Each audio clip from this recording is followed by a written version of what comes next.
Today's presentation is entitled Joy of the People, a working free play model by Ted Creighton, who's the Artistic Director for Joy of the People. Ted has had 30 years experience coaching youth, collegiate and high school soccer. He's 14 years as a youth club director of coaching with the Blackhawks in St. Paul, Minnesota. In 2009, he founded the non-profit Joy of the People, which promotes the idea of soccer free play as a way to build healthy kids and communities. In 2009, Joy of the People partnered with the city of St. Paul, Minnesota to take over the running of an unused recreation center and created Joy of the People Soccer Center. In 2012, Joy of the People provided more than 1,200 hours of safe, monitor-free play soccer time at no cost to the participants. In 2010, Ted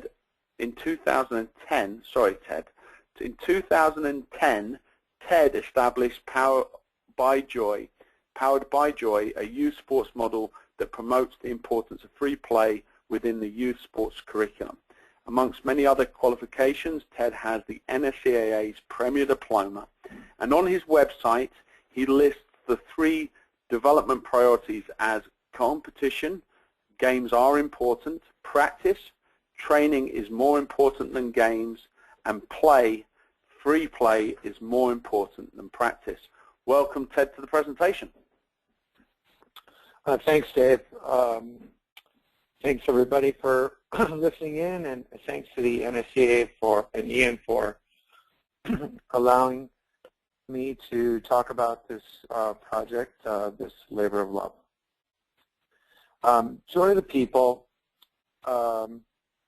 is a project that was started after working in many years as a director of coaching and seeing that after coaching them for 12 years, from 7 to 19, the kids still had something missing. And we kind of knew that it was free play, and we wondered how we could build free play into the environment.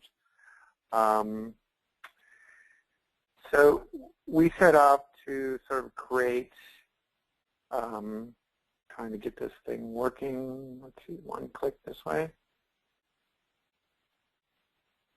There we go. And we've seen that one. Am I going the right way, Dave? Yeah, if you use the other arrow, can you click forward with the other arrow? Yeah. I can the right on arrow. Sorry. Yeah. Okay. Let me just take over here, and I'll move the slides. Just give me an indication when you want to move them on. Okay, we can move from there. Jurgen Klinsmann famously said we need to find a way to connect with inner city kids, and I think what he was saying, he was talking a lot about the basketball kids in the urban environments that do a lot of free play, and could we create soccer players like that? Go ahead, Dave, you can move forward. Like I said, it was 10 years as a director of coaching.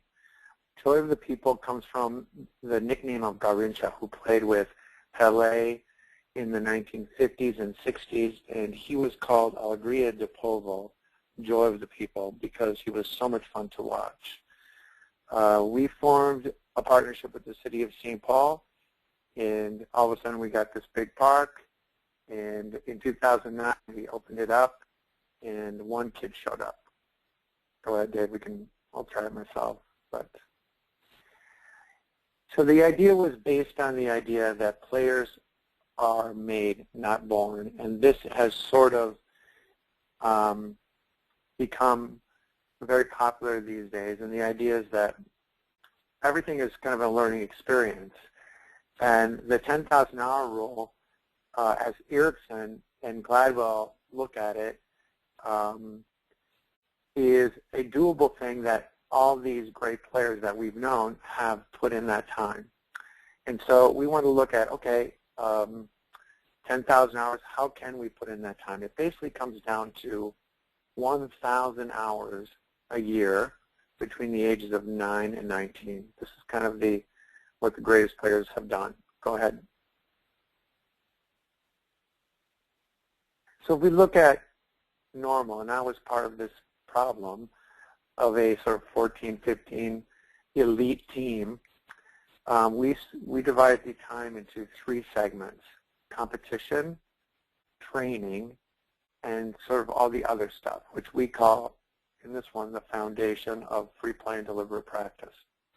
In a pretty advanced elite U14 team in this country, we'll put in about 150 hours a year of competition. That's a lot.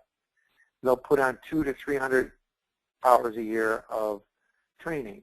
And in Minnesota, that kind of training takes place in domes, winter domes, outside fields. It's very expensive.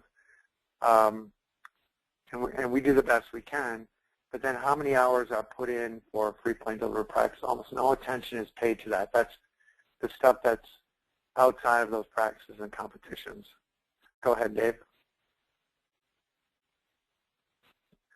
So the Powered by Joy model is a model that balances competition, training, and the foundational elements to create, around 1,000 hours a year. But it's never 1,000 hours a year.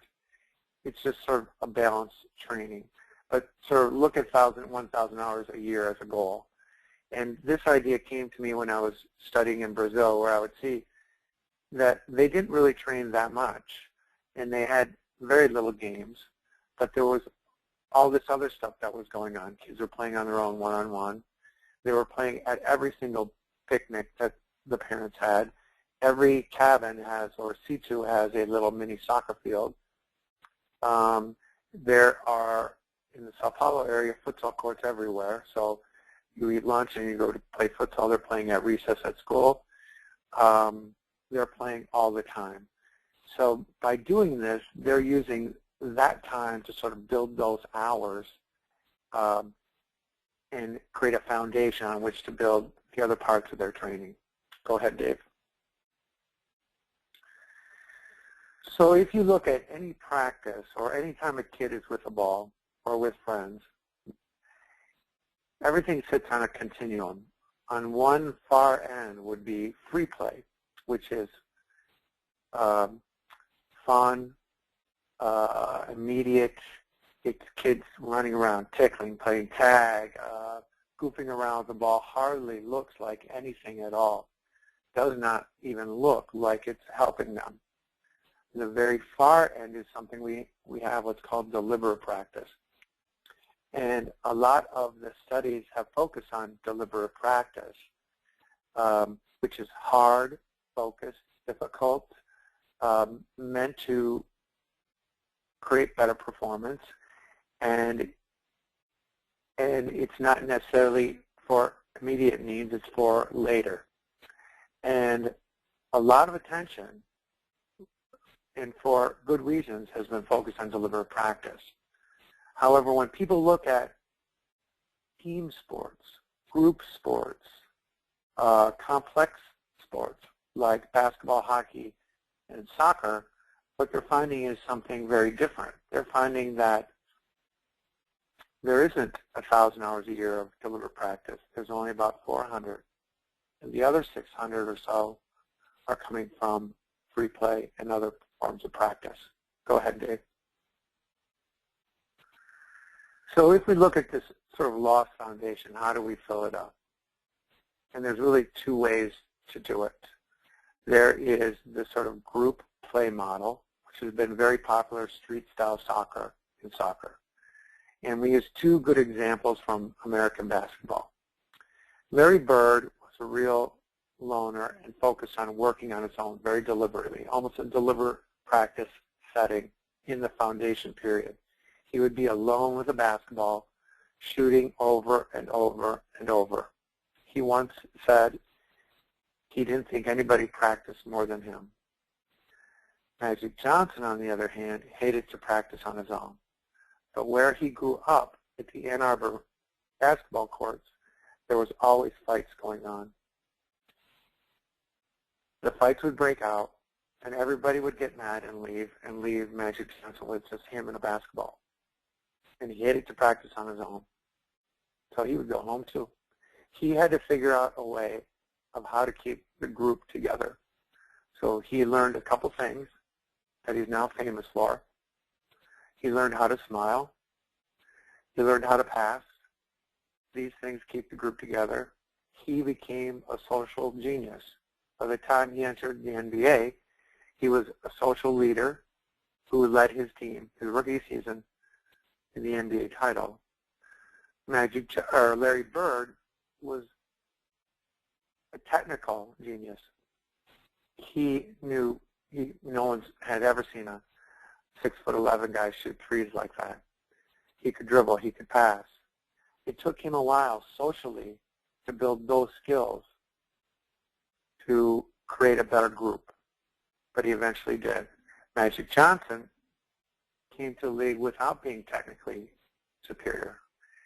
He needed to work on his free throws, his shooting. But they both had those things they could work on, and they used that foundation to advance themselves. How do we distribute deliberate practice and free play? In the current model, the way it is right now, deliberate practice is emphasized from a very early period, from 5, 6, 7 years old, 9 years old. We put people on teams. We say to kids, focus, work hard. Everything comes from the coach. And free play is given very little time. And we tell kids, hey, you're a good player. You should go be working on your own. But we don't build it into the curriculum. Go ahead, Dave. So the Powered by Joy model looks at how we distribute free play and deliberate practice. When we're young, when we're 9 years old, the yellow bar is close to 1,000 hours a year. And these are just goals. These are just best practices of what other greats have done of free play. And very, very little deliberate practice. As they grow older, the deliberate practice increases and the free play decreases. When they hit that crossroads at 15, 16, 17, we have a point where deliberate practice, the work, outpaces the free play, the play of kids. And a lot of kids have trouble at that point. They say, hey, Dad, soccer's not fun anymore. But let's really look at that. The whole process is fun. Fun as a kid is free play. Play, goof around, immediate, with your friends, right? You're not focused on performance. Focus for adults at the very end, at 19, 20, 21, is on what you're good at. If you're a painter, it's working on a painting. If it's a lawyer, working on a draft proposal. If it's a mechanic working on a car. If it's a teacher working on a practice plan. It's what's working at what we're good at. Fun for David Beckham is no longer free play. Fun is the deliberate practice, the hard work, the thousands of free kicks to get better. But fun for a kid is not that. Fun for a kid is goof around, play. And so the whole travel is fun. Piaget said, play is a child's work. And we say, work is the adult's play. Okay, so this is sort of a best practice model that you'd go through in a sort of developmental curriculum. Go ahead, Dave. There's a very interesting study in hockey that looked at 4 players specifically. There was a group of players, but 4 players specifically, without being drafted, they were able to keep going and join NHL teams. And what they did was if you look at the blue line, that's the deliberate practice. They were able to continue with that hard work. And they put those hours in, and they eventually all made professional NHL teams. Now, if you think about what they're going through, nobody is telling them they're any good. They're sort of out of the system, but they continue working at it. And we look at people like that, and we say, we know that people who do that hard work once they get 14, 15, they will make it. But the question is, what is the motivation that keeps them working very hard? What do they have that other people do not have? And Soberlac looked at these kids and looked at their counterparts, the ones who quit and didn't make it. And what he found, looking back, if you look at the gold line, that is the sort of free play that they put in as kids. And the kids that were able to continue working and advancing through that tough, difficult, performance-related, deliberate practice, those kids, was it because they were the best? No. Was it because they were the most talented? No. Was it because they were the fastest? No. Best skaters? No. Parent support? No. The one thing those kids had in common was they were the ones who put in the most time in pond hockey as kids. So Powered by Joy, you can move one ahead, Dave. Powered by Joy model is really about the free play as kids, providing time, space, energy, and places for kids to play, powers us for the hard work as adults. No matter, I mean, that is a really powerful message, whether it's in school or whether it's in life, soccer. This has been, if you look at great players, this is the model that they've followed over and over and over again. And this is really what we want to promote. Go ahead, Dave. So in this guiding principle, we looked at, okay, how do we shape an environment like this? So we have this rec center, what do? We looked at great free play environments of the past. In Minnesota, we are blessed with, everybody talks about this famous area in St. Paul where the kids just played pond hockey all day long in the 50s. And they won numerous high school titles under Johnson High School with these kids who had just these amazing sort of different skills. They didn't look like anybody else. They were all different, but they were all skillful. All great players have come up in this sort of environment. Zidane, Maradona, Cruyff. And it seems like they spent a lot of their formative years without the pressure of deliberate practice. So 1950s East Side Hockey, looking at great players. The 1960s East Side Hockey team, for instance, produced 7 members of the 1960 gold medal hockey team. It produced Herb Brooks, who won obviously coached the 1980, gold medal Olympic team, and we're still feeling the effects of that sort of pond hockey environment today. This is a picture of me and the president of Joy the People with Mario Zagallo, who was part of, I think, the world's greatest free play environment, which was in Brazil in the 50s and 60s. Zagallo was a free play guy who didn't go professional until both Fogarty to he was 16. And these sort of skills that Brazil had in the 50s, 60s, and 70s when they were so far ahead of the world were because they had that wonderful culture. Go ahead, Dave. So what we try to do is create cogent, inviting, fun environments. So we have a building, we have a gym floor, we try to put music in there. We shape the games to what we have. We use every single space. Here in the bottom left corner is a warming room that used to be where kids put their skates on, and we use it to play one-on-one and barefoot games. We have on the upper right, we have 10 giant inflatable courts that we put up to create fun spaces for comprehensible places for kids to play. We use our tennis courts. We use we have a sand court. We just try to create all these weird environments to create adaptable play. Go ahead, Dave. And when I studied in Brazil, my mentor said, hey, in America, you guys are crazy. You guys have all this thousands and thousands of dollars of speed training equipment. 2 things you just need to know. Change the ball, change the surface. I think we've had I'm not sure if we skipped one day, but that's okay. Here we have something called a pickleball court, which we are building. It is sort of a roly-poly field that really projects play. It was invented by an artist in Sweden with the idea being life is not fair. Soccer's not fair. Why would the field be exactly the same? Which they never really are. The ball never bounces the same way twice. So one of the things that we run into when we build small site spaces is that the adults really take them over right away, and there's really no place for the kids just to play. But the pickleball court is never going to be taken over by an elite 14-year-old team.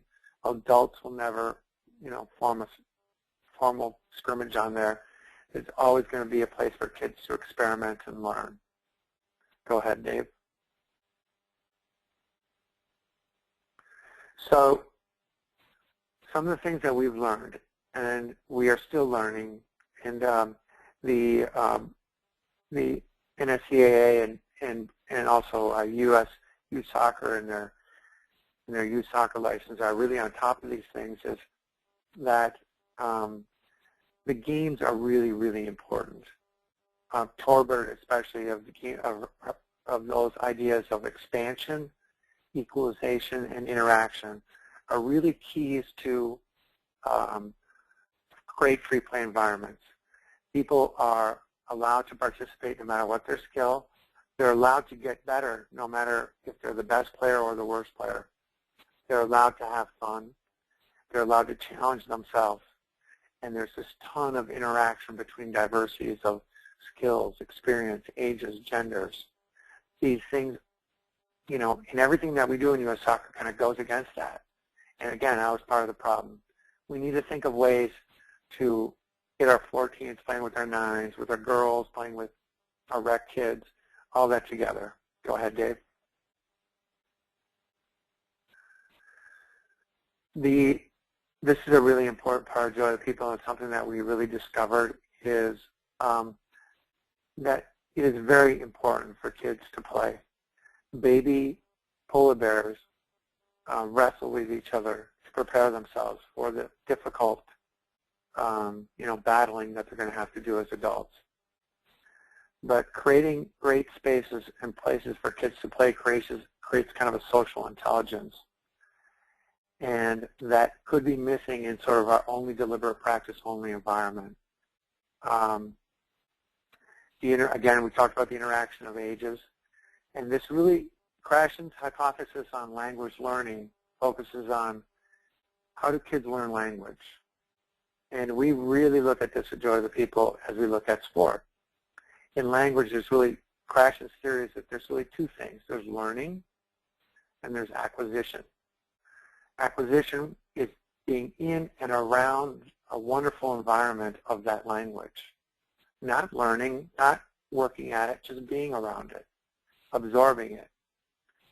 While learning is the rules, techniques, strategies, and skills. And his theory is acquisition, to master a language, acquisition needs to come before learning. So Joy of the People free play is about acquisition. And if we say, hey, and we've said this to kids, you got to focus. You're learning right now. You got to focus. And David Goleman has a new book on how to really get things out of deliberate practice is you've got to focus. But the opposite is true of acquisition. There should be no focus. It doesn't tend to work if we focus on performance. If our kids do free play to get better, they don't get better as the kids who just do it because it's fun. It's really something we have to unlearn. We're location-centric. You need to find a place where kids can come and watch, be a part, have food, water, shelter, where they can sort of create their own destiny. And just remember that it's always, always fun. We try to get our parents off of their chairs and set up an inflatable court for them to play on as well. Go ahead, Dave. Technically what we found, these are just, anecdotal, I can't test them, but I've been watching a lot for many, many years, is extreme comfort with the ball, like they're the best friend. They learn from each other. They copy from each other. So some kid will come up with a good move. Everybody's doing it 2 days later. Dribble techniques. We see kids who go right to goal without cutting, without very little wasted body movement. There's very much less hustling, fighting. It's very like they know how to take the ball away from each other easily without sort of the grinding and hustle. And it's very efficient. Finishing techniques, I could spend 3 days talking about that, but basically because we're using different balls that allow everybody to play good goalie and playing to big goals, which is important in Brazil, everybody can finish a lot of different ways. Go ahead, Dave. Tremendous amount of cohesiveness. If you want to keep kids in your club and create retention, I would say this sort of strategy is amazing. We have kids who play a lot of clubs, but they still want to be there all the time. Just studies have shown that kids who do free play are much better decision makers on and off the field, and they really enjoy the game for the right reasons. They're not so much worried about the next tournament. They just want to play and learn. Go ahead, Dave. Things that run you run into trouble. Too much competition. Winners and losers. Sometimes we found if kids try to win the games too much, those kids don't improve as much as the kids who don't care. Remember, acquisition is sort of lack of focus, very divergent thinking. If you schedule it too much, if you separate the genders, and it just doesn't have that right feel. So it's best to open it up, let everybody come, and sort of work it out as you go. How it can help your club. It provides more simple things like setting a space aside at your practice field and saying, we have 4 hours of team practice here, but this little space here for 4 hours is going to be only about non-structured play. Kids, little kids, all can go and learn there and play together. You get way more time on task. Kids can play you can practice for 75 minutes, but kids can play for 4 hours, 5 hours. If you provide the other things that they need, they'll surprise you. They're checking in and out, so it's very, very safe. The doctor once told me, hey, Ted, do you have any injuries here? I say no. He said, it's interesting that studies have shown that in those type of unstructured environments, kids don't get injured because they know when to step out. Remember that the play as kids powers us for the hard work as adults. So the opposite of hard work is sort of like just let them go. Let them figure out the pace. Don't worry about the tempo. Emotional and social growth and a tremendous social cohesion together as kids. Go ahead, Dave. I would say make it a priority. Think about, we're not geniuses. Think about ways that you can build it into your practices. Make it safe and secure. Invite kids. It never should be a requirement. Experiment with different balls. Watch, learn. Let the kids tell you what they like. Go ahead, Dave.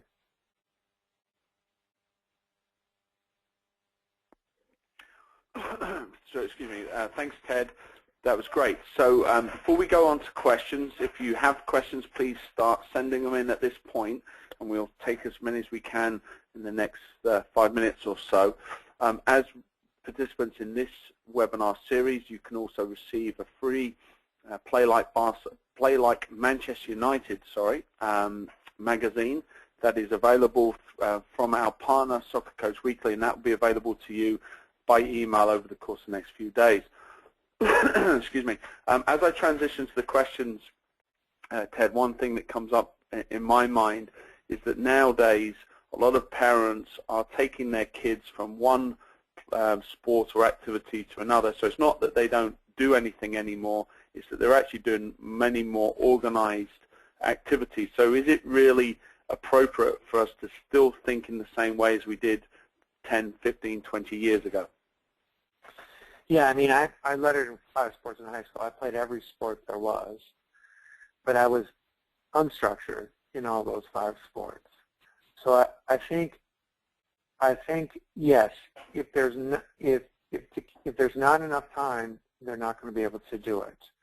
But if you are providing deliberate practice for your kids and not providing free play, then I think you'll maybe just competing with those other sports and just hurrying them along as well. I think at some point we realized we have to do what's right. So we opened up the free play and we just saw what would happen. Now we are getting kids who spend 20 hours a week doing free play, but we get kids who just come 1 hour a week. But those kids break down the door to get in. So the kids are being driven to ballet, to piano, but they're breaking down the door to get to soccer. And so I think it is really about lining up your priorities, at least our priorities, and then letting them determine what kind of hours they put in. Thomas asked a question about the inflatable fields and wants to know where you can get them. We had these designed and made in China. There are numerous manufacturers that make them. It was a long process to get it right. We do sell them at very, very little profit with the idea of providing clubs an inflatable court that they can have in their backyard, or we have different sizes backyard, or their club to provide more free play time for kids. It's part of our mission. So anybody who contacts us can find out about that. Sam is actually sending a question in from the UK, and he asks, in terms of free play aspect in England, we're very careful around age grouping, especially with affiliate club environments. How do you get around this to ensure that the environments are positive, safe, and within the national governing body criteria? Well, that's a great question. I'm not sure I'm quite understanding it. Can you elaborate a little bit, Dave? Are you getting that? No, I'm not getting the elaboration, but I believe it's, excuse me, it's actually finding the opportunity to move players from one age group to another in a safe way. Well, again, what we found are sort of 2 levels of free play, and the delineation is pretty clear. Kids that are just goof around, play, it almost looks like a waste of time. But they're learning, they're playing, they like it. We sometimes do, hey, winners move up, losers move down. We almost always do that, 5, 6 courts going on. But when some of our better players, we say, hey, the adults are playing, would you like to go play over here? A lot of them say no. Adult free play, or it almost moves from sort of kid free play to serious free play. Serious free play is no smiles, hey, we're trying to win. It's really about the win, it's about the game itself. Free play for kids is about experimentation. And so there seems to be a transition that happens.